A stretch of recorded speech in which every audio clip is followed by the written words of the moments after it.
Well, it just so happens that your cube here is only mostly dead. There's a big difference between mostly dead and all dead.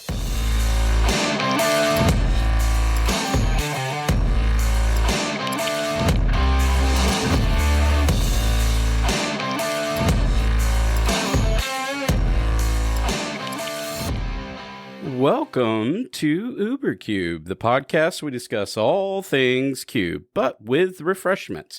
This is your host, Anthony Adams, aka UberBear, and today I am joined by both my friends, my comrades. Hi, we're your friends. Yes. Wow. Yeah, people that actually, we just don't have parasocial relationships. We actually like each other and we talk off the mic. Would you agree? That's true. We do have human connection. We miss May. May's got to move. We need May to move. It's nice down here. We have sunshine and cubes. Yep. And people to play cube with. Yep. We can do all these things. Just saying. A U-Haul is just a short... It's just a short little... We can help you get there. We can work on that. There's a good tax write-off away from moving. Hi, May. How are you doing today? Hi. I am doing pretty okay. Doing pretty okay. How about yourself? You had a good week, Stu? Yeah, it's been a good week. We got a little bit of Cuban yesterday, didn't we, Stu? Yeah, we did. It was kind of feel that my... I don't want to say hatred, but my displeasure at times for certain archetypes just continues to be validated every Thursday evening. And yesterday was kind of no exception, even though the first cube draft, yourself and I kind of went at each other a little bit. We both drafted the same deck. Exactly the same deck. I got half the reanimator. You got the other half. I got the other half. So that didn't work out too good for either of us. No, we didn't. But then the second draft, that was your Fem Cube, and then we drafted Chris's Peasant Cube, and that was a great time. I felt like I had a really, really good, balanced, synergistic deck. Just all kinds of stuff going on. Super happy with it. And the second game I actually played against Chris, and it was one of those where, we could have played 100 games against each other, and it probably would have been 50-50 or pretty darn close. But the first game, I just got rolled over by aggro. I got to hardcast a Emrakul, the Promised End, against our good friend John, and actually got to do the whole cast trigger. That was pretty insane. If I remember correctly, there should have been a moment, someone gave you a piece of advice, and I can't remember who it was. That was the second game. But someone gave you a piece of advice not to loot because you had no cards in hand. It's like, don't loot, Anthony, because there's really no value. And you looted something. And what was the card? Emrakul Was Emrakul the Promised End? That's right. That's good to know. So as our end of the year kind of closes down here, winding down, we were talking about something, as a group. And what we would like to do is a little audience participation experiment, right? Time for some reflection. We would like to do a mailbag episode. And what we're thinking is when we return back after our holiday break, so if we could give a potential cutoff, we're kind of saying, let's just kind of, if you can get your questions in or your statements or whatever you want by, let's just say, the end of December. Fair enough? Do you all agree? December 31st. Let's go with that as a number. If you could get it in. Agree. So what we're going to do is we're kind of old school this-ish, and we're going to email exclusive here. So we're going to ask you to drop your questions at UberCubeMTGPodCast at gmail.com. And what we'll do is we'll do our return episode. We'll try to do our best to actually get your questions out there and give you some shout outs. I think it'll be a fun way. If you have any feedback or questions, or it doesn't just have to be Cube exclusive, but if you want to know something about us, feel free to reach out to us. I think it'll be kind of fun. Absolutely. And this doesn't just have to be something that's limited to the three of us necessarily talking about it on the podcast. If you send us an email, we can always look for further participation even before we record the episode from either our Discord or the vast swathes of social media that are out there. But I think this will be really cool. I think, a lot of our episodes tend to be either on the meta side or maybe about one of our cubes or maybe a guest's cube. So now I think getting the chance to kind of spread things out as you will, I think will be really fun. Yeah, so if you could get that in at UberCubeMTGPodcast at gmail.com before December 31st, start putting those in, and we'll take a look at them if we can get them out sooner. But we are going to take a little break, somewhere in the middle of December till somewhere in January, because the holidays and the rush, and we're going to be traveling just like a lot of people are. So it would be good just kind of get it in. I think it'll be fun and refreshing. But other than that, we're going to do the thing that we always do here at UberCube. We're going to enjoy our libations of the show. And of course, we're always going to have May come up first, who's going to just totally showcase a much better beverage. What are you having, May? I am actually just keeping it pretty simple. I'm actually having just an alcoholic eggnog. See, still better. Ooh. Still better. See, now, if you're an eggnog fan, this is even more of a reason to come to North Carolina, because my wife makes multiple batches every year of her grandmother's old, from scratch eggnog, and it is the bomb. I mean, we pass it out That as is Christmas tempting. gifts. It's very, very, very good. So if you're looking for a little bit of homemade Christmas cheer, you know where to find That's us. one of the few times you'll get me to drink Southern Comfort, because that and a little eggnog is tasty. And what are you having, Stu? So Anthony has been kind enough to furnish us today with a bottle of Singleton 12-year-old single malt scotch. And if we get bored of that, I got myself just something, I don't know, it's Bayburn 10. It's an inexpensive scotch, but I picked it up just as a sipper. And I've also got myself a Voodoo Ranger Juice Force IPA. What about yourself? I am also having a Voodoo Ranger, but a Tropic Force. They mass-produced this. This is one of those things where they said they were going to be privatized, and suddenly they weren't privatized, and they sold it out underneath the employees. It's kind of a little bit of a travesty that may have happened here. This was a quick one. It was We get the mass production of weird beers. I just needed a 12-pack for, while I'm doing my driveway. I want that Coffee recording. Force, is what we said. Coffee Peach Force. Coffee There's going to be Peach something Force. really weird. All right. All right. Crack 'em. Let's go. So we've got an interesting episode. So we're going to do a little bit of homage to the Princess Bride. It's going to be the they're not dead, they're mostly dead type of scenario here, or rather the elephant graveyard of Cube. And what we're going to talk about, this is going to be a little bit of an interactive episode we're going to do. So what we're going to talk about is 3 particular projects that are, we're going to say, mostly dead, not quite dead.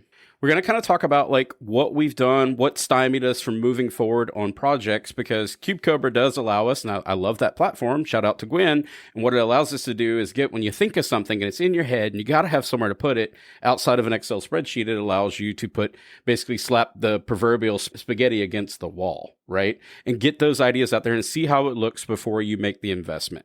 And we've actually preached that quite a bit here at UberCube. We've talked about before you put pen to paper or swipe that debit card, if you will, it is sometimes a good idea, in my opinion, to theory craft a cube, and that way you can get playtests and reps in it and see if you like it before you build it. I mean, honestly, when you look at the resources that we have available to us across all of Magic, obviously from a cube perspective, we've got Cube Cobra, which just as a general cube management tool is absolutely phenomenal. And also Scryfall from a more generic, like card searching, very advanced in the way that you can look for specific cards for your cube. And I will say that I really don't really need much else other than those 2 tools. Maybe a little bit of price checking here or there, but it really does show that you only need those 2. You don't need a pen and paper. And if you're at the grocery store or sitting on a roller coaster and you're thinking, man, that card would be perfect for my cube, just Cube Cobra, slap it in, job done. So what we're going to do is kind of give the criteria. So if you listen to our Gavin episode, one of the things that I thought that Gavin said that was most resonated to me was I put restrictions on myself and then I release the restrictions kind of like floodgates or locks, right? And then allow the ideas to flow, but you have to start somewhere. Else, it's just can be too much. It can be overwhelming. I do appreciate that stance. So in each one of these 3 projects that we're going to talk about, each one of us has a philosophy. We have rules that we have made. And what we're going to ask for is audience participation in this idea from 2 parts. One, we would like your feedback to see if this thing is dead or mostly dead, and can it be rejuvenated or copied or, made by someone else or cloned or all the above, right? Should we make these projects come to life? Or do you have a project that's also in the same type of mostly dead Princess Bride, Billy Crystal type scenario that we could help rejuvenate? So we're going to kind of do what we talked about with the mailbag scenario. We're going to ask you to reach out to us on our Discord, which will also be in the show notes, also at UberCubeMTGPodcast@gmail.com, or you can DM one of us or whatever you've got. Let's try to find a way to communicate so that we can have this kind of in a rolling idea. So you find an idea, you think that Stu should do this, that might suddenly pique his interest in the cube that we're going to talk about here soon, or my cube, or May's cube. Maybe we can bring them back to life. And I want to, first of all, I'm going to put this question to all 3 of you. At the time of release of this episode, All so 3 dear of listener, us, all right? 2 of the 3 of us. All 3 of us. There you go. All 3 of us. Mostly 3 well, of us. the 2 of you, right? I'm talking to the 2 of you. I'm generally not referring to myself in the 3rd person because I can actually. No, I it's can clearly speak for mine. Anthony, I, and then the 4th wall. Yes, precisely. Thank you. Do you expect to have a solid number when it comes to the cards that are in the cubes that we're going to talk about today, right? So for an example, we are going to reference a cube each of ours today that are either dead or somewhat dormant for whatever reason, haven't been worked on in some time. Are you expecting that these cubes of yours will have a number that you're close to happy with, right? That could be 180, it could be 360, doesn't matter what that is, but kind of an approximation of what your original intention for that number would be. May I start with you? Yeah, so I guess it depends on what my, say, entry goal is, so to speak. So generally, I try to prepare for a 6-player pod, just because that's usually what I can get people to show up for. So typically my numbers are going to be around, like, I want to reach around 265-ish, around there. And that's usually the part where it's like, okay, we are starting to get past the threshold of, like, this is enough at, like, 198 is enough so that way you could do a pancake draft. But past that is going to be around 265, whatever, in order to make sure that I have enough variation within that pancake draft and enough for 2 additional people if I wanted to have a 6-person draft. And I find that to be a good starting place if I don't have confidence if I can get to the full 360. At least I think I'm understanding the question correctly. Yes, absolutely. Okay. And the project that I'm going to talk about, and we'll get to it soon enough, was emulating the idea of a game. And I intended it to be 4 players or 2 players, and I wanted it to be kind of played in, the patio-style brewery type idea. I wanted it to be outside parkish, right? You're sitting at the table, and there's a reason why we'll say that. And I wanted it to be grid drafted, and I want it to be 180, and all that kind of fits the aesthetic of what I'm looking for. You're building the cube where, someone's going to roll up and sit down, and it's either going to be some 8-year-old kid or some 700-year-old person, and they're going to absolutely kick your rear end. Yes, that is the type. That is exactly what I was picturing. You know exactly what I wanted to do. Park bench in New York City. Yep, or, this is what I'm shooting for. Okay, that was how I started this idea. Okay. So we might as well, without further ado, we'll kind of just break into the first one. We'll talk about that. And what we've been alluding to is an idea that I had, and it was the battle chess cube. And the idea of the cube was literally, how could I take chess pieces and use them representative through magic cards? And what I wanted to do is have exclusively black and white, obviously, right? And I wanted to have all the pieces. I wanted to have the knights, the rooks. I wanted to have pawns. I wanted to have king, a queen, a bishop. And originally, when I started building this cube, I found myself getting too technical in the idea. I did want to do the, like you said, sitting in New York City, pigeons flying, someone sits down, hey, what are you playing? Oh, I'm playing this grid draft, and I wanted black and white sleeves. And you can sit here and play with me. And I wanted it to be kind of, I guess, emulating the idea of the dichotomy cube. Did you play that at CubeCon #1? I did. I fell in love with that cube. It was phenomenal. I didn't think I'd like that That cube. was like a top 3 cube for me. It was for me too. CubeCon. That was incredible. I remember I wasn't going to play that cube at CubeCon #1, and then the curator came over and spoke with me extensively, and I'm like, oh wow, okay, this sounds a lot more interesting because it was like Rebels and all these interesting, and they had depth. I suppose the reason why I loved the dichotomy cube so much is because it was the cube that I had the best record in at the original CubeCon. In fact, maybe co-best record. I think I went 2-1 maybe in a couple of cubes, but that was a 2-1. And the last match that I played in the 2-0 was just a super grindy but fun back and forth, and not what I expected. I did not expect the games to be as deep and as technical as they were, given that the cube on the surface looked kind of straightforward and simple, but the gameplay was anything but. And if I had to describe this cube, I would say that it's old in the sense that I didn't move forward with it because somewhere in the middle of this conversation, I started building the Monopoly cube. I latched onto another idea that I felt like I could get 5 colors and do more with, because I was struggling with 2 colors to actually tap into depth, to find a cube that actually did more. I literally found limitations in myself that I couldn't pick cards that were interesting. So when I'm saying I want audience participation, the rules that I was trying to use, he said I wanted to have the black and white sleeves. I wanted it to, originally I was going to try to incorporate like castling, and there's no way I was going to do that. It wasn't going to work. And I wanted to do en passants, and I wanted to get too chessy. I wanted to play too much chess in this game. And then I kind of took it back and I simplified it, and I said, well, I'm going to have X amount of knights. I'm going to have X amount of pawns, and I'm going to like have this very rigid schematic of pieces. So in the cases of pawns, I said, well, I'm going to do elite vanguards. I wanted them to be vanillas, and I wanted them to be 2/1s.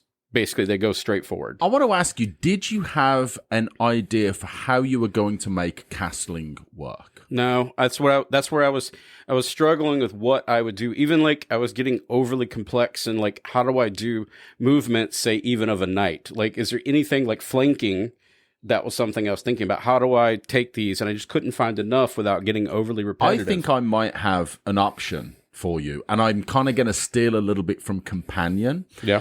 And it was going to be that if you have your king in your hand, that you have some way to be able to like change positions, like put your king maybe in a companion zone, and then maybe you have to pay mana the next turn to bring it back to your hand. Otherwise, it has to come into play like tapped and attacking if you don't. Right. I don't know, maybe that's a way that you're protecting your king, but if you don't like spend the resources afterwards to protect it, that it comes back and it's kind of threatened. And you can only do it once. And you can only do it one time. See, that's where it got too embedded in like that's kind of a technical. And the gimmick got there, and you have to have like a rules card. And I'm starting to bend magic too much. Do you see where I'm going with this, May? Like I know what I wanted, but I couldn't do it. I guess my question is like root floor. How did you expect people to draft it? Grid drafting was what I thought would work because I wanted it to, the 9x9, I wanted it to emulate and look like a chessboard aesthetically. Not, but you understand what I mean. Like, I wanted people to see the board so the decisions are made on the board face up. I can imagine this from a draft perspective as well. Was the expectation, let's say you've got 4 players drafting it, or even 2 players. Was the expectation of yourself as the curator that the players would kind of pick a color and stick with it? Because there is a bit of fixing in there, and obviously chess is a white versus black game. Was that the expectation that players would kind of pick a color and stick with it? And there are a bunch of Orzhov cards as well. Yeah, absolutely. So that could be that the fixing was just there for those that felt like they wanted, because those multicolor cards are pretty high power cards as well, right? Elias Ilkor is very powerful. High Priest of Penance is a good card.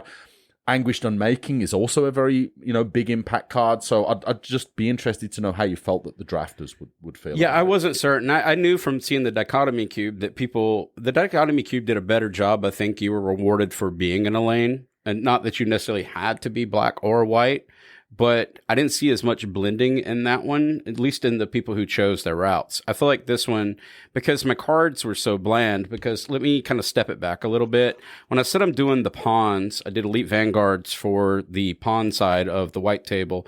And then for the Black King and Queen, I did the Dungeon Crawler at the time, because these are the only 2 like vanilla cards. And this is when I stopped updating. I wanted something that was just a 2/1 stats, had the word dungeon on it, kind of seemed castle-y, if you would, right? Sure. But it's also got a lot of like text on it, talking about dungeons and whatnot that could be additive distraction. This was the problem that I was kind of running into, but I wanted to figure that one out. And then regarding like, say, bishops, I didn't follow the counts. I went with clerics, and I started to add cleric cards. And with the knights, where they already had knights, and then the case of king and queen, I forget how I solved that. That's how dead this is. But I kind of wanted to do like, I think I put on here like, oh, it was King. It was Brimaz versus Makar is what I was doing. Okay, yeah. And that was kind of that side of the table. And then the queens was Queen Lydon versus the Coffin Queen. That's kind of what I was doing. May, do you see where this is kind of going? So, top down mechanically, I think I see what you're trying to do. However, I'm going to try to give you a simplified analogy here. Let's say you just got just a normal chess set, right? You took all the pieces, shuffled them all in a box, and then you pulled out 5 and then said, all right, each of us get to pick one from these 5, whatever. What's stopping people from just trying to pick the best cards of those in order to retain some of their themes with their things, right? So in normal chess, there's nothing stopping them. There's nothing stopping them being like, well, I'm just going to be taking the rook or the bishop or the knight because those are just going to be the higher value pieces among these, right? But with magic cards and trying to represent these with kind of simplistic cards, it kind of gets lost in a way because you're not really getting pieces that interact with each other directly. So there's nothing really stopping you from, say, taking all of the pawns, but then that strategy would actually work in this environment because they're all just a bunch of 2-1s, right? But there's not really distinct lanes in your cube either, and I feel like that's kind of where you're getting tossed up and overcomplicating it, rather than trying to take your concept, simplifying it in terms of what you're trying to represent, and then using cards in order to represent that and create that distinct feeling. I would agree. And looking at it from a drafter's perspective, right? When I think about chess and I think about the most powerful card, right? First thing I'm going to take is the queen. Then I'm going to look, well, the king, obviously different kind of representation in a cube than it would be in an actual game of chess. The king is probably going to be a powerful card. So I'm going to look at the queen and the king first. And then I'm going to look at the knight. And then I'm going to look at the bishop. And I almost feel like it could be almost autonomous in the way that this is going to get drafted in. It's just literally take the most powerful card and then take the next most powerful card and then just continue on down. And very, very likely the pawns being what they should represent on a chessboard, that they're probably just going to be 2 or 3 pawns left at the end of every booster. Right. I that's where I kind of got stuck. And when I was even leaning into this, like going back to the majority of clerics, I wanted the clerics and some of the nobles. I was choosing those too. But I wanted them to kind of be life gain. I thought I could get like a Soul Sisters package in here. But then I felt like it was just totally, negating my pawns, if they were even relevant or even drafted. Like there was too much, like you said, May put it very well.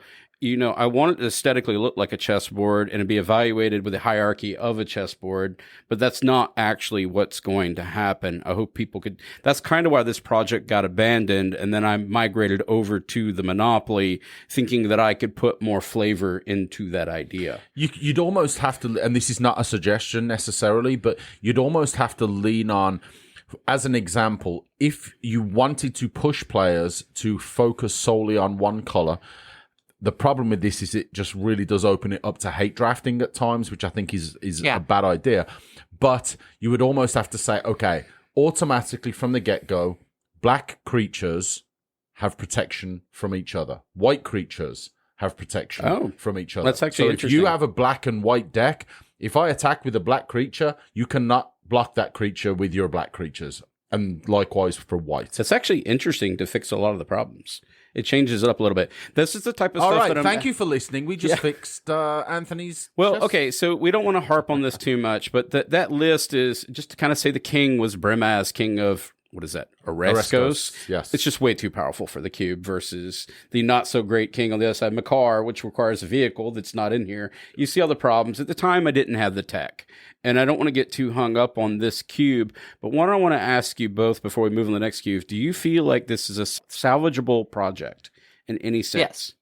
Okay. But it does need to be reworked from the ground up. Yes. Because right now you're just so lost in the sauce of trying to combine this flavor while introducing these mechanics that they don't mesh the way that you want. And I think that the way that you could get it to feel like chess is you, the player, is the king. And you are trying to protect, say, your 1 life point. And that's going to be like the whole point of the cube. There's and then you have a bunch of creatures that you're trying to smash into each other in order to try to get that 1 life point in. Okay, let's don't give all the listeners all the answers. That would be a more interesting design that would lean it into a kind of chess-like environment, right? Okay, so we're going to take that. So you got Stu's, their protection situation. You got May, just sudden death type of scenario. What I'm asking is... There are ways to play around this. You could fix this. You could fix this. So listeners, if you could look at this and let me know what you think about this cube, and is it salvageable, or is it a total rework, or are the bones there is what I'm asking. And should I press forward with this idea, but change it, obviously. And I think make the decision, right, as yourself and from the feedback, is this a 4-player cube or is it a 2-player cube? 2-player cube actually probably makes more sense. It does. It's chess. Yeah. Which would take me, and I'd have to size it down, because originally, how many pieces, is it 64? Let's Google that real quick. How many pieces are on a chessboard? 32 pieces. 32 on each side. Correct. No, 32 total. 16 over. 16. It's an 8x8. You've got 8 pawns and 2 of each of 4 of 3 other you pieces. You are correct. I didn't have it in front of me, but originally when I was actually working this up, I was actually trying to do that scheme. And could I actually take these pieces down to actually match exactly the components of a chessboard? This is what I expected when you first pulled the list up, is that I'm thinking, okay, you're going to have one representation for a black king and white king, black queen, white queen, two of each for each of the other backboard pieces, and then eight each. Oh, I know. I know what I did when I was going to. I know where my goofy math came from. When I thought I was going to go to 4, I was making a bigger chessboard. I don't know why I was doing that, but I got out of control. But I think this is got fixable. lost in the sauce. I got lost in the sauce, and that happens sometimes. That's right. And that actually ultimately be why I think I would advise anyone listening to this is to do what we did, either put it on Excel spreadsheet or some form of Cube Cobra, right? And put it up there for the world so that then people could look at it before I spent money on that. Because that was another deterrent. Once I started entering these cards, and this wasn't overly expensive, but I'm looking at it, I'm thinking, well, I got to buy sleeves for this, because I enjoyed something that our good friend Dan Lupe just posted on Blue Sky about basically people who sleeve their cards up. Also, do you put plastic on your couches? And do you wrap basically your board games in cellophane before you play them? And I got a big kick out of that. And I got thinking, I responded back, yes, I'd 100% would plastic my couch out if I had to. I've got a lot of animals in my house that don't walk over my magic cards, but do walk over my couch. Yes. So yes, plus my couch is a disposable item. It's something I buy and expect to replace in 2 years. I don't expect to buy Brimaz King of Oreskos and then have to replace it in a couple of years. So Yeah, so that's kind of where I was at with this. You don't I knew a sleep price. on magic cards. That's right. All right. So to kind of close this one off and put a pin in it, I will include this one in the show notes. I'm going to ask that the audience take a peek at it. You kind of got the ideas that they came up with. I think they're much better than mine. I think it's salvageable. Please shoot me your ideas and tell me what I should cut and what I wouldn't cut. And let's see if we can do this together as a community. And I think it's fixable. And let me just do a quick spoiler. You're not going to get away with, hey, Anthony, remove Luminarch Aspirant from this cube. It's too powerful. It is definitely in there. Obvious. That's such low-hanging fruit. You're going to have to do better than that. I see it now. I saw that up there. I'm like, why did I put that in there? I don't know why I did that. All right. So let's kind of move over to another one that's interesting. Let's go over to May's, and let's talk about a project that she was working on that's in the air quotes elephant graveyard of cubes. May, what you got for us? Well, considering I literally forgot to take this out of my unlisted slot of my cubes, it should say a lot about where my she put it in her shame is. box, people. It's in the shame box. So it's called Dragon Time. So those of you who've been playing for a long time might be familiar with the kind of concepts of, say, Dragons of Tarkir, right? And how they created this sort of dynamic of, all right, dragons are now back. There's a bunch of the Dragon Lords. This is the dragon set, everybody. And then you were kind of having to choose between the cons and the dragons, and it had this very clear humans versus dragons thing. And initially, I started off my Dragon Time as this concept of, all right, how am I going to not do that? Because I didn't want to just make Dragons of Tarkir, right? I didn't want to just throw in a bunch of Fate Reforged cards. That's not what I was interested in playing. So what I was trying to do initially was that I only had just a bunch of top-end dragons, a bunch of ramp cards, a bunch of interaction cards early on in the game. And the whole point of it was that way you can kind of build up into your dragon and then try to get your dragon to attack over your opponent's dragons and whatnot. But there were density issues that I couldn't quite overlook. It looks familiar. Like that concept almost resonates like the Dragons of Winter's Night from our good friend Chill MTG, that kind of has that same idea where the crescendo is the dragons. And if you're willing to push all the chips in on the table, you can get a Elder Dragon and probably win with it. Else you can stay low to the floor too. That is the second reason that I stopped on that project. Interesting. So when Dragons of Winter Night came out, which is a great cube, I was kind of looking at mine and I was just like, well, the thing that I wanted to do doesn't really stand out outside of the fact that it's not a desert environment. But how can I make it interesting? So I went back the second time I went back to it, and I was like, okay, so I'm not doing the build up into your big dragons and try to get them to attack over each other. Maybe I can try to play around this. Maybe I can try to play around this idea of things versus dragons. So things like spiders, things like Dragon Hunter, whatnot. And it's a bunch of things that create this idea that we're creating tension outside of Khan's Tarkir block, where it's kind of like a reinterpretation of it, if you will. And the issue, again, was that it didn't really feel like the dragon environment that I wanted to make. It just ended up feeling like Dragons of Tarkir again.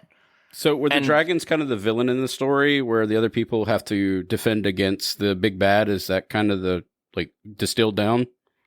Initially, that was the secondary vision of, all right, the dragons are the big bad, and how are we going to deal with it? And then the more that I was looking at a lot of the cards that were relevant, the more I was just like, or I could just make this Dragon Star Kier set, and it would actually just be good, right? But I wanted mechanically for this cube to be very dragon-centric. So the third iteration is where it's currently at.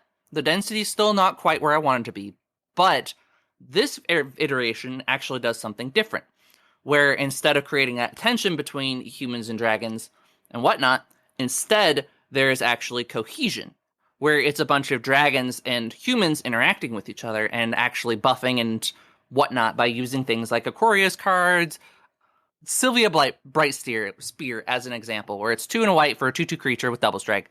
Dragons on your team that you control have double strike, right? So it is effectively, hey, this is a human, but it makes all my dragons better, right? Or we had Bladewing's Thrall, right? Where whenever a dragon enters, you just get this dude back. And I was trying to create these sort of lanes for these different kinds of dragon decks and trying to make a lot of these variations so that way it felt like each of the lanes of the dragons were unique and they have cohesion with whatever they're trying to do, which kind of made it unique, but... Again, so I thought of something, though, in the midst of you talking about this, because I can see your challenge. Like, I understand, like, the Dragons of Winter's Night kind of do this idea where you're building up. And that for me, would also create a problem. It's like I'm writing a story, but someone finishes their book first, so I'm not even going to finish my story. I see that. Yep. So what I was thinking while you were talking out loud is this, I don't think this is a dead project. And we're going to put this one again for audience participation, but I have this idea that popped in my head while you're talking out loud, because originally you said you wanted it to be the dragons are the villains of the story. What if the dragons weren't piloted? What if the dragons were a secondary component of the game and it was like a horde style where the dragons are coming in waves and that your players now have to have characters on the field in order to defend in waves? What if you modeled it in such a way that you're flopping a dragon deck, very Dan-ish, you can find ways to manipulate that if you wanted to, or it could be a standalone type horde deck, and the dragons were in a different pile, and that people are building up, you've got your other players building to stop in order to take out the dragons in the middle of this chaos. I even like the idea of, at the beginning of the game, right, after the draft is done, each player gets to pick a dragon card, and you can even make these cards, and these are 2020 flying dragon creatures that cannot attack, but they can block, and that's kind of a bit of a wall against the player life total, right? But each player has this massive dragon that's sitting on their castle ramparts on the tower, like sounds like Stu played Yu-Gi-Oh! Fire, and you're going to be scared to attack that player because they've got this 2020 dragon, right? Every point of damage dealt to that dragon is done in the form of a -1/-1 counter. Every damage. You can have other dragons in there. No, don't get me wrong. I don't want it to be purely, but now you've got this tension again with how you're trying to draft to defeat both the dragon and the player, because each player is going to have their little army of guys in their castle or coming out of their castle with their swords and their shields and their spears and rah. Counterpoint. I don't hate the idea that you're coming up with, but I can raise it. I can make this significantly simpler. Form of the Dragon Cube. Yes. Everybody has an emblem. Yes. That you are Form of the Dragon. Just trying to mitigate this environment so that way they're trying to take you down because you're the dragon. That could be interesting. That could be like its own separate cube idea. There you go. My initial idea with Dragon Time was supposed to be a little bit more quote unquote normal of a cube, right? Where it was just like, yep, I have my theme. The identity of this is supposed to be we're trying to get into the big stuffed dragons and then mash them together and see who comes out on top, right? So let's first of all... Or what about Day of the Dragons is another idea, where you can play for 4 colorless and 3 blue. You get an enchantment. When Day of the Dragons enters the battlefield, exile all creatures you control, and then create that many 5/5 red dragon creature tokens with flying. When Day of the Dragon leaves the battlefield, sacrifice all dragons you control, then return the exile cards to the battlefield under your control. And then there's the other one, too, that you can overload. And then there's a new storm card where you can make the X amount of dragons. Yes. There's a lot of like weird ways you can kind of warp this and make it different from... We're having too much fun with this already. We are having too much fun. But it's neat. It's neat. And those are very individual player centric, I almost want to say, unless each player has one of those. But I will say, and this is my little input, I really do like the idea of you being either, you having this emblem dragon on your side, this 2020, or you could just play as the dragon. That could be you, right? That's you as the player. You are this 2020 dragon. You have these arch enemy style. Is that what you're kind of doing here? I don't know. You could...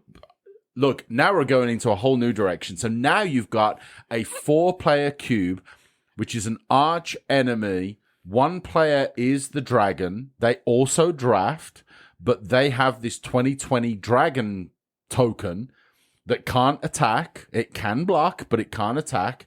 All fun. the damage is in -1/-1 counters. And if the players defeat the dragon, end of game. Long, uncomfortable pause. May's taking it all in. You can tell this is kind of a holiday episode because we're all like throwing out these goofy all right, ideas, May, but I love we're going to let you talk about your cube now. This is how we get lost in the sauce. Yes. It's exciting. We are so deep into a tin of spaghetti bolognese or marinara sauce right now, I don't even want to think about it. What you got, May? I do kind of like the idea of a form of the Dragon Keep. I feel like that could be fun, where you're trying to like control the board to make it so that way you don't die to the next dragon that comes down. Yeah. Because, the only thing that can kill a dragon is another dragon. Yep. So, hang on. Next, whoa. Let's not get carried away because I got all kinds of ideas with this one. All right. So, next idea is every 3 turns, right?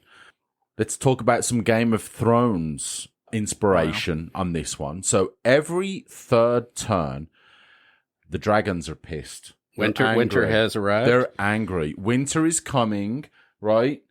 Danny has just lost the plot and has decided to go crazy on everyone. And so you mean like this episode? A dragon is going to fly over and is going to deal damage based on a dice roll to every creature that's on the battlefield, right? So a dragon's flying. The problem is that the only creatures on the battlefield that can damage this dragon are creatures with either flying or reach, right? But you get a dice roll for each creature. Let's say roll a d20. If you roll a 15 or more, I don't know if we're playing Minecraft anymore. Owned, I don't know if we're doing right? Game of Thrones. Otherwise, the creature deals its damage to the dragon. Okay. May. Right? That only happens every 3 turns. So now what do you want to do? Do you want to flood the battlefield and maybe hope that your creatures can take the dragon down at the first pass? Or do you want to be careful? I don't know. I don't know either.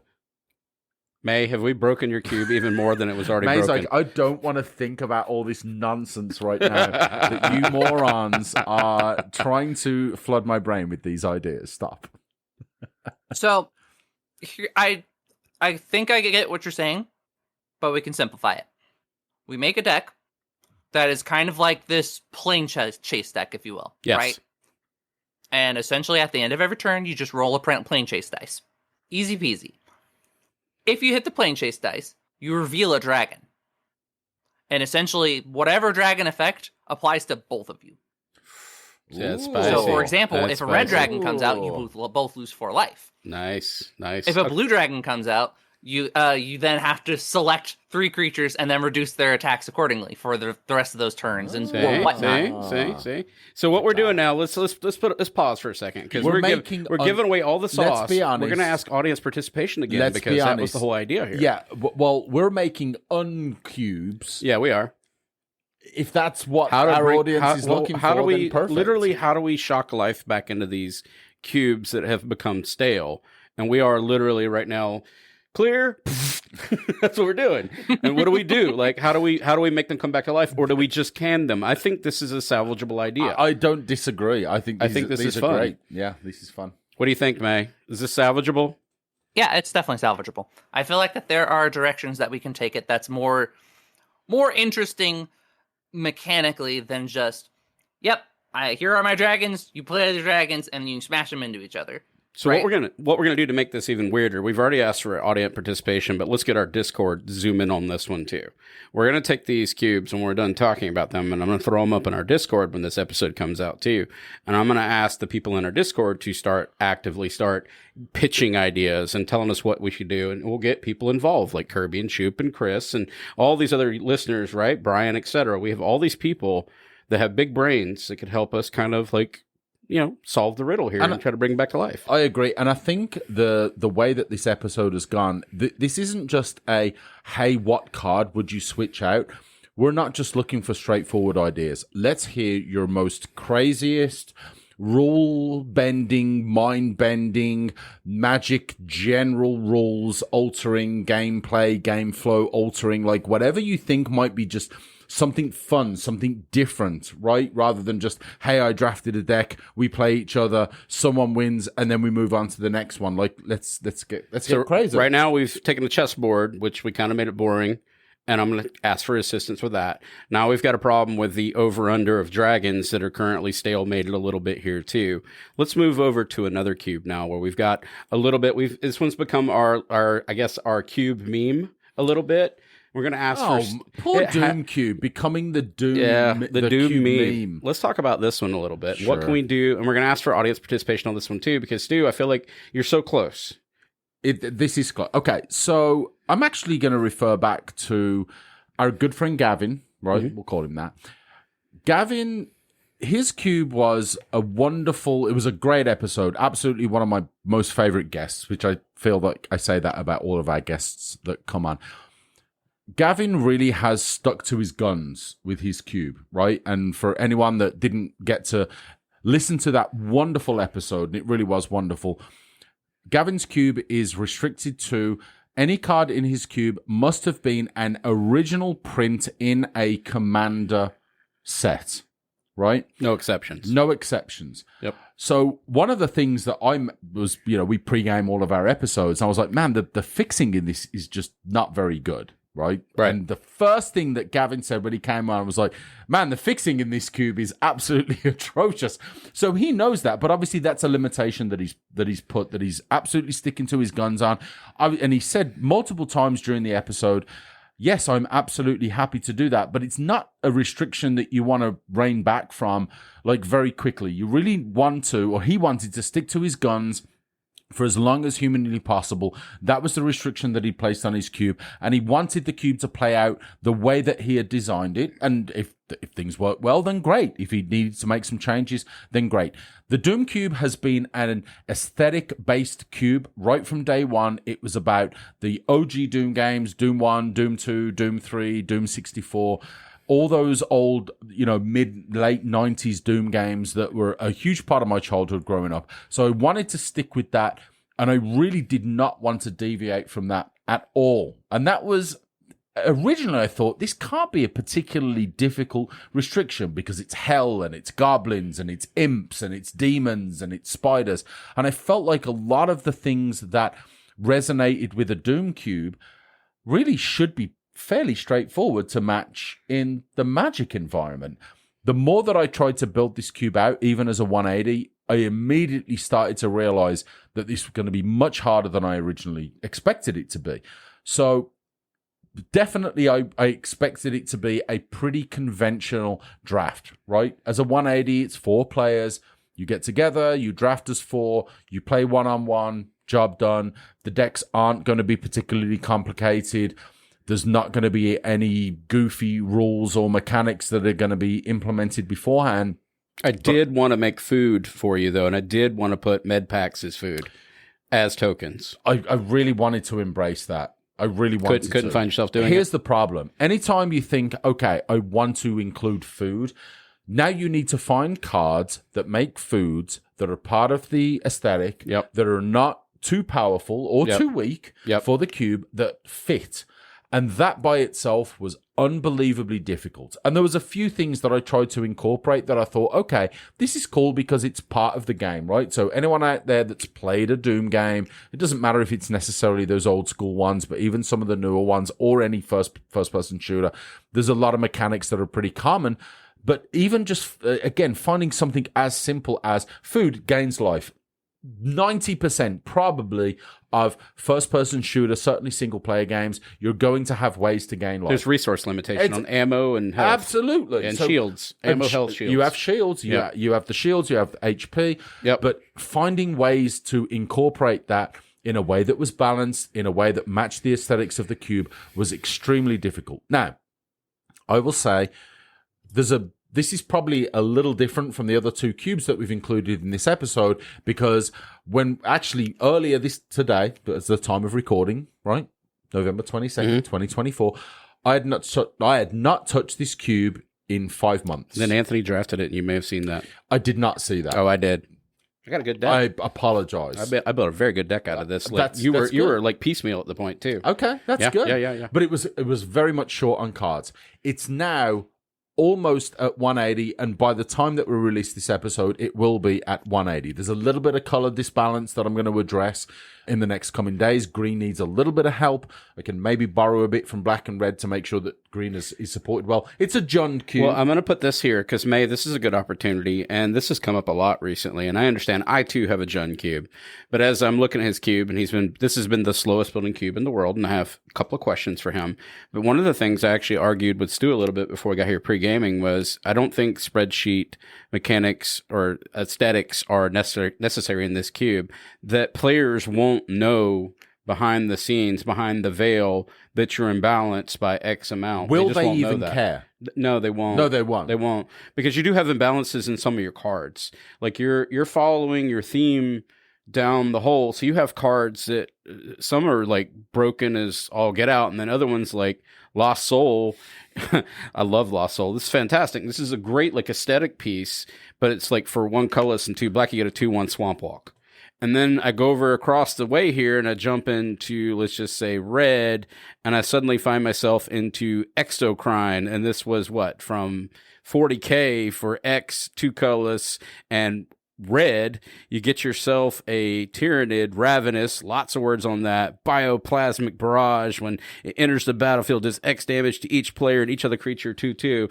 And then I go back to Lost Soul and I look at it again, and then I go back to, I'm like, you're going to have that no matter what you do. No doubt. You just, the aesthetics on the spreadsheet aren't going to look as good as the gameplay. You're 100% correct. And this is where there's going to need to be a lot of testing. And I kind of feel like you can speak to this. May, I'm sure you can as well. Anytime there is a effort to develop a aesthetic centric cube, there's so much that exists in this cube that I desperately want to include because it just fits the aesthetic so well that it would be a travesty not to do so. The Lost Soul, the actual artwork that's on the cube right now is not the artwork that I'm going to include. The Lost Soul artwork, I'll have to edit it, but it definitely really fits the OG Doom aesthetic. But it's just such an underwhelming card. So ultimately, at some point, I'm going to have to eat my vegetables and remove this card from the cube because it's just not a very good card. And there's a lot of cards that do fit the aesthetic of this cube that are legitimately pretty darn good cards. It's past number 1.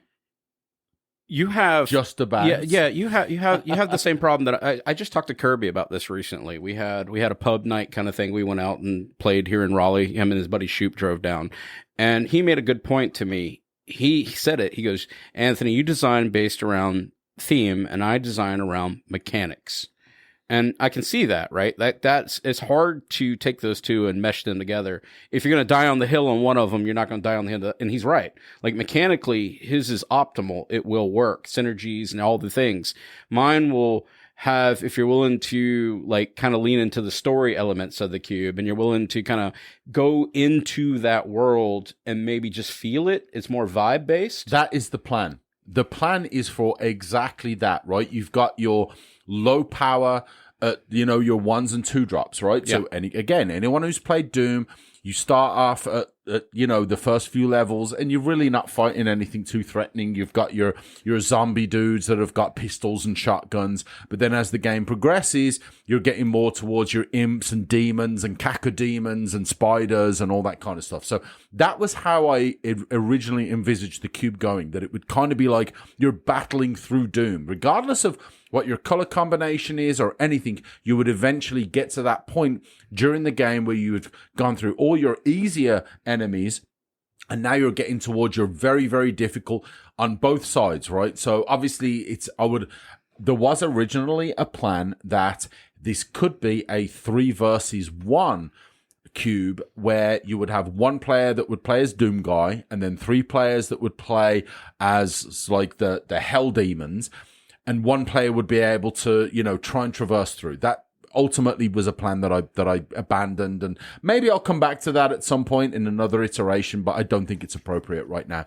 But it's, again, you're absolutely correct. But I wanted the aesthetic to be the driving force behind it. Mechanically, I'm sure at some point I could go through and look at, okay, I want to make sure that I've got some mechanics and I've got some synergies there. I'm sure at some point when the cube has matured a little bit more that I'll be able to address that in a little bit more detail.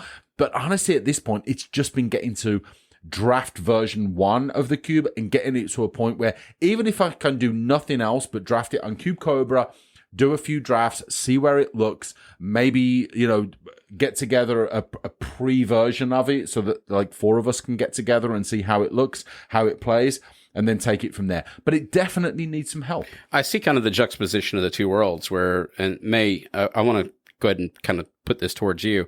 When I look at this cube list, I see a mechanical driven person because he plays like, when he's talking to Gavin, he's like, I need your lands to be good so that I can draft all the good lands. So if you look at his lands, you'll see Blood Crypt and Stomping Ground and all that.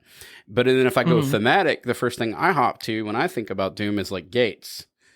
And so I would run stuff like, for example, Black Dragon Gate. That's a land gate. Black Dragon Gate enters the battlefield, tapped. As Black Dragon Gate enters the battlefield, choose a color other than black, tap, add 1 of black or any of the other chosen color. Sure. So gates and things like that, because I played Doom also. I grew up playing all the ID games, the id games, and I had a great time. ID Software, baby. I loved them, Wolfenstein, etc. Shout out to Mr. Romero. So so when I look at your cube, and you and I, that's why I kind of just step to the side. I step to the side and be quiet because I know this is your project and this is something you've embraced. But I look at it and I go, well, aren't you running like Chainsaw? I said that a few minutes ago. Because it's kind of Elephant Graveyard a little bit, but you missed Dustmore, and Dustmore gave you some very aesthetically pleasing components for this cube. Rooms. It's been 5 Literally months. the existence of rooms as a mechanic is extremely Doom. Yup. It depends on what, but he's also going like... You're so right. Right. Help me. There's a lot of pieces here. And that's why we're going to ask for audience participation. So I think this cube is there, and we're going to make this one in paper. This one actually is going to become real. I'm dying. I will help you do this cube because I want to play this cube. And this is kind of reminiscent of our good friend Nathan, who's made the Ghostbusters cube. I just gave him a bunch of... It was his birthday recently. Happy birthday to Nathan. And it was also our good friend Anthony. It was your birthday. Yeah, recently. thank you. Happy Yeah, we're all birthday. old is what that Happy means. birthday. We went around the sun again. But yeah, I gave Anthony a magic card. I always default to magic cards to our friends for their birthdays. I gave Nathan a bunch of cards for his Ghostbusters cube that he's been very, very proud of, very happy with. And he's done the same kind of thing, right? It's very aesthetically driven. He wants it to represent that world, that universe. And that's the same thing and we're going to have him on the show. May, I'm excited to get the Ghostbusters cube on there because you'll see kind of the problems that Stu is dealing with, where he wants to take like Venkman and all that and turn it into a magic card. He had a set. Right? He had a literal he did get Ghostbusters Cheaty set. McCheaty. I mean, did get Cheaty come McCheaty. on. That did kind of cheat a He little bit. kind of got, he got a little bit of But you've got a cheat space. You've code. got a space set coming out next year. Yes, and let's be honest, there was the 40k set that came out as well. Fallout so the 40K gave you set pieces too, and the Fallout and set, Duskboro. but there's or not Dusk, whatever morn. There's Duskboro. not as many.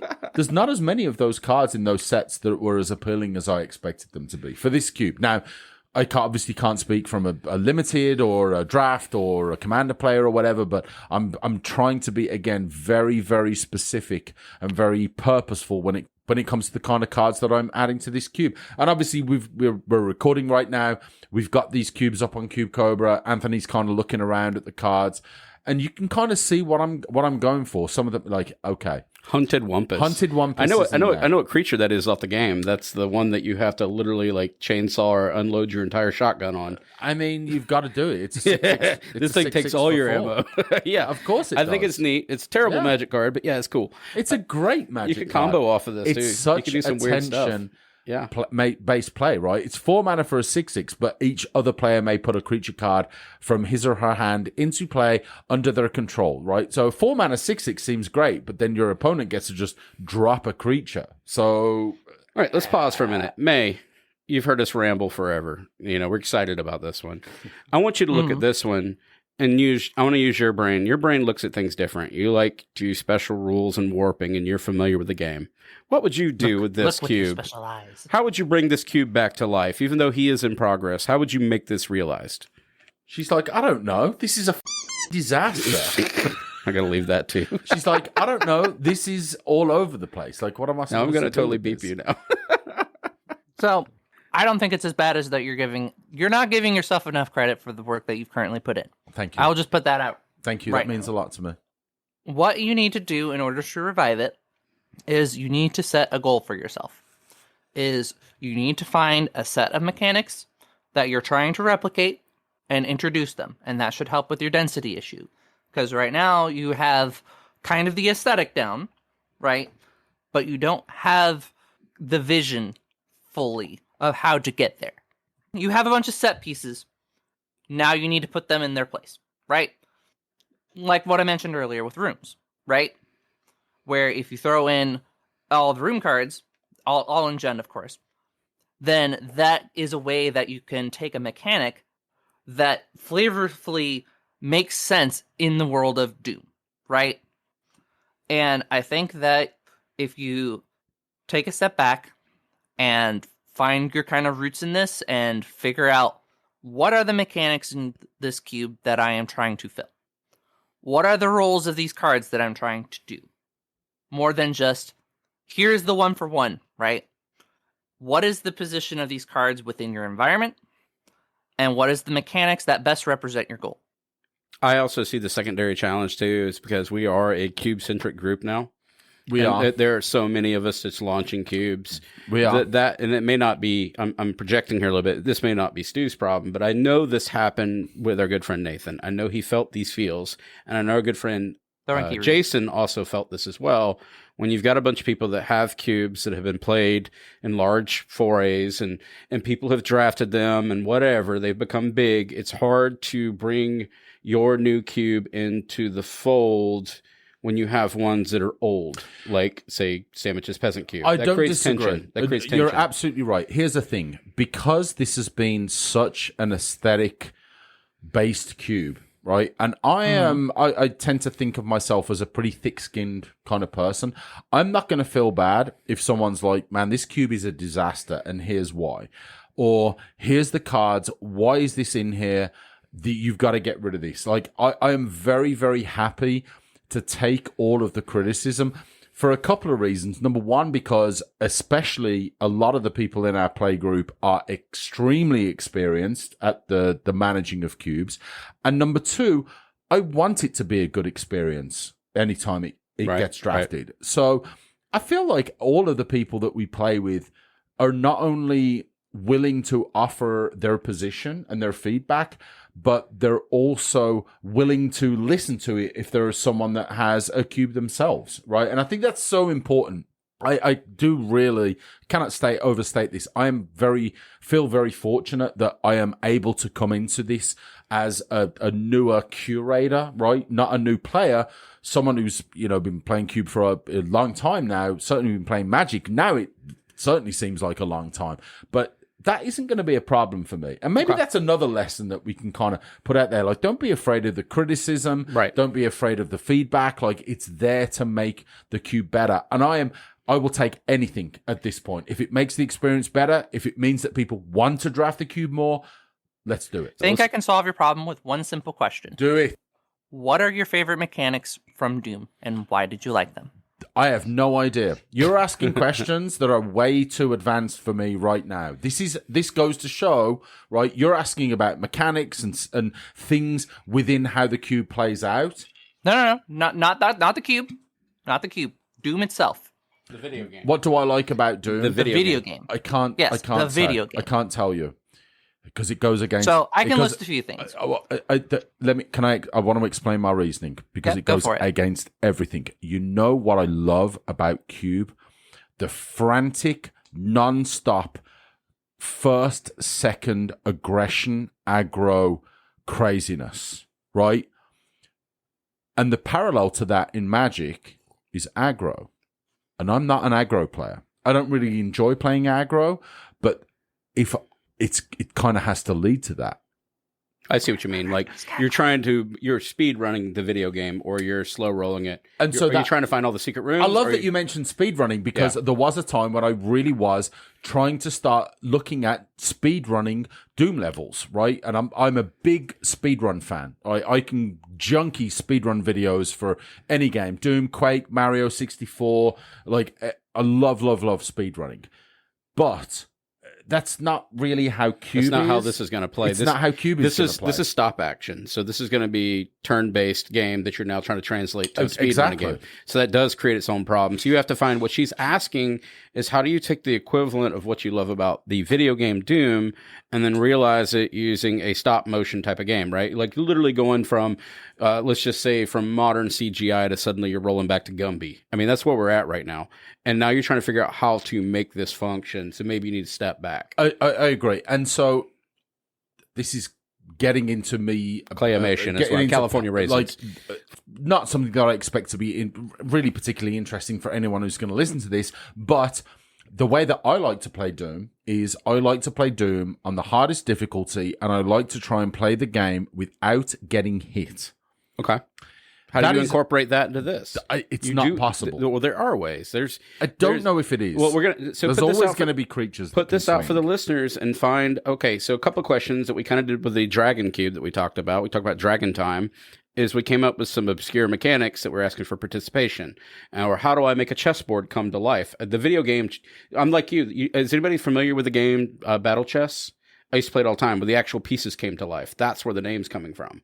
I wanted to bring that to life. That is an old game. It's a fantastic game. It's a very old game. And that's actually what I wanted to do when I did this. Now I'm asking you, how do you take a video game and convert it over? Yep. It has its own challenges. It does. But we're going to ask for this wide variety of listeners we have to see what they can do. I agree. Right? I would love to hear it. And again, like, I really do feel like there could be a possibility of this being kind of arch enemy driven, where maybe you just build a deck for one player who plays as Doom Guy, and then the three, demon hell drafters have to draft decks that are so synergistic, and maybe Doom Guy just has all the advantages. Every 2 turns he gets a food, every 3 turns he gets a new weapon upgrade or something along those lines. BFG. Like, it could be on turn 10 he gets a BFG, and then you're in big trouble. So there's possibilities out there. I mean, that's Bonfire of the Damned, by the way, is the BFG. It is. Yes, it is. I mean, it's or it could be the BFG, the Miracle, because there is a BFG card that I really thought about. That's a split uncard, by the way. It's a split uncard. Yeah. It's a 2-pack, but it's a 99.99. I think it's so stupid. It's a crazy. What were you saying, May? I was just going to say, maybe it's just that I feel like that I'm seeing something that you're not. But how I would start is to make this environment faster by making it cheatier. Throw in reanimate, sneak attack, miscellaneous ways to take all these aggressive creatures that you've already fleshed out and try to add tools so that way people can cheat them into play as fast as they can. Trying to get out as much damage as fast as possible to overrun your opponents before they get the chance to respond. And I'll offer you this model, my Munson Cube, based on Eddie Munson and Metallica. It works. Like, it was the same idea. I took literally a band and how do I convert metal music and it plays fast. It plays consistent. It's a little, you got it's a little shaky, a little wonky, but it's also accepted because of the type of aesthetic that I have provided in that. It made you feel like you're listening to metal music. So you're okay with like, this card's more powerful than this card. And you don't ask that question. Sure. That's okay too when you're playing Doom. That this card is better than this card. Going back to what we reflected upon with Lost Soul, I wouldn't cut Lost Soul. It's not that, yes, it's a weak card, but it's also still has Swamp Walk, which actually does guarantee 2 damage against most players playing a Jund Cube. It just does. It's going to most likely get through. It does. And so it is a shock whether you do that or not. And you put a chainsaw on it, it's not a shock anymore. It's better. You see, that you have to look at it a little bit differently. I don't disagree. It's just... It's turn 4 at least by the time you only get to do 2 damage. Some of these cards you're going to accept that. I wouldn't overthink the mechanic. Dark Ritual's too strong. Why not? Too strong. It is fantastic. Way too strong. But it's really good. Let's embrace the strength. Too strong. Or everybody gets a Dark Ritual to use at their leisure. Have it. Everybody gets 1 Dark Ritual. No, because then the green-red players are kind of all right, screwed. Listeners. So we've now given you... You can probably hear from the tone of our voice as we talk about the discomfort of these 3 cubes. Dear listeners, help. Yeah, this help. Help me. All 3 of these are pseudo-dead environments, mostly dead. We kind of talked about that.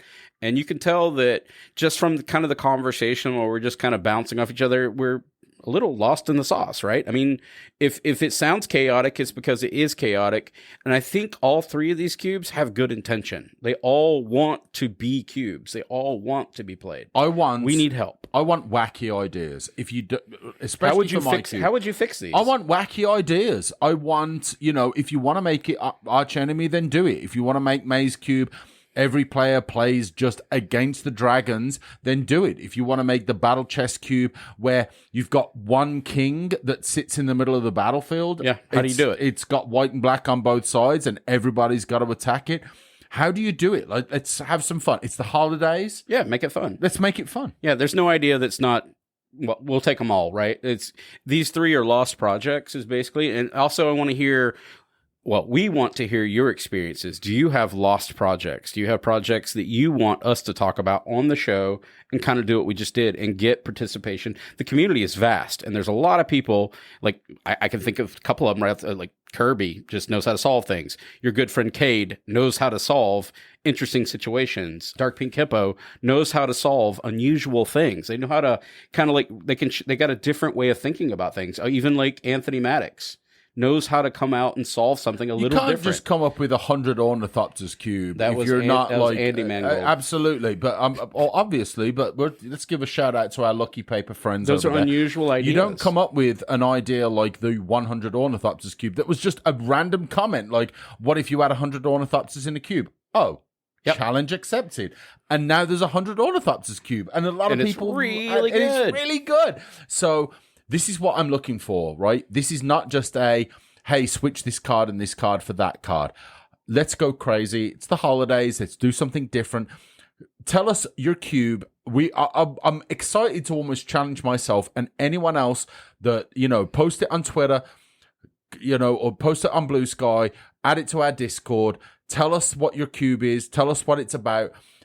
If it's something you want straightforward, like, just card recommendations, fine. But if you're looking for some wacky recommendations and some custom mechanic, custom ideas, let's see what we can come up with. Yeah, so I hope this has been a fun episode. We really want to pick your brains. We're looking for community, responses here so we can help bring these back to life. Also, I want to kind of go back to this mailbag episode that we're talking about, where I would love to encourage listeners to send in questions, and they don't have to be just cube related. If you want to learn something about the 3 of us or other people who have been on the show or how we solve things, etc., in the world of cube, just hit us up. You can find us at UberCubeMTGPodcast at gmail.com. Or I would encourage you to go on to our Discord and or Blue Sky, which we are active on now, as well as we're active on Twitter for a period, and then we'll figure that out. But yeah, so I think this is fun. It's interactive, and that's kind of what I want to do. I think this groupthink type stuff really does work. We did this with our Sushi Go experiment, still in progress. We're going to do more episodes on that, but it's becoming something, and I will throw all 3 of these cubes up, whether you guys like it or not, onto our Discord, into our project section that we have, Cube Projects, and get people to provide feedback there as well. I'm gonna provide a lot of avenues because people love to communicate all kinds. If you got a pigeon with a little letter, or a raven, send that over as well.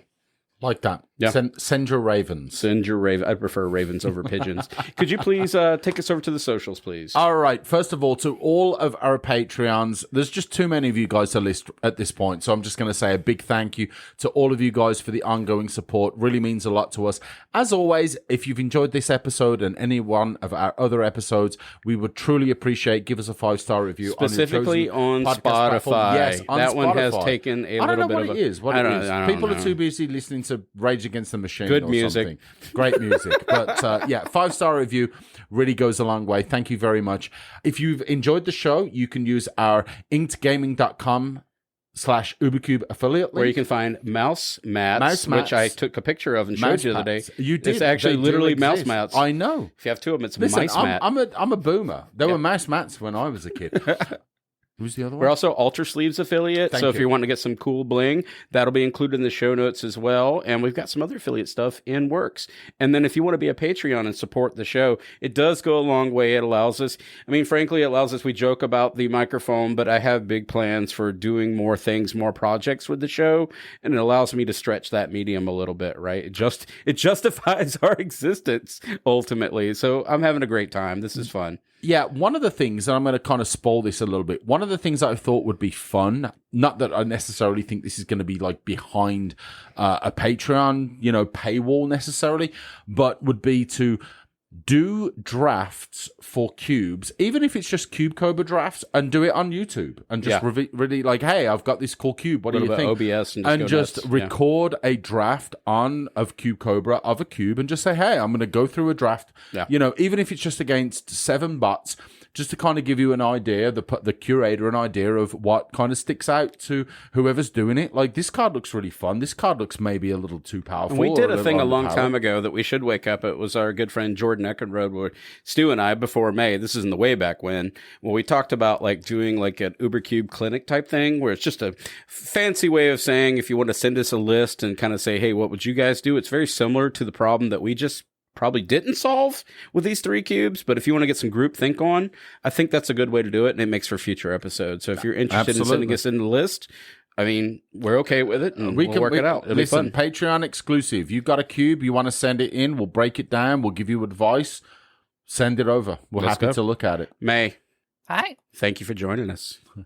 Yeah, thanks for having me. May's probably going to solve all these problems. May can solve all the problems. That's why we have don't to need kind of anybody else. We just need May to bit. fix all these cubes. I right, know, May? but then we would have no podcast episodes worth running anymore. We'd just say, hey, May, here's the world's cube problems. And she's like, there you go, they're fixed.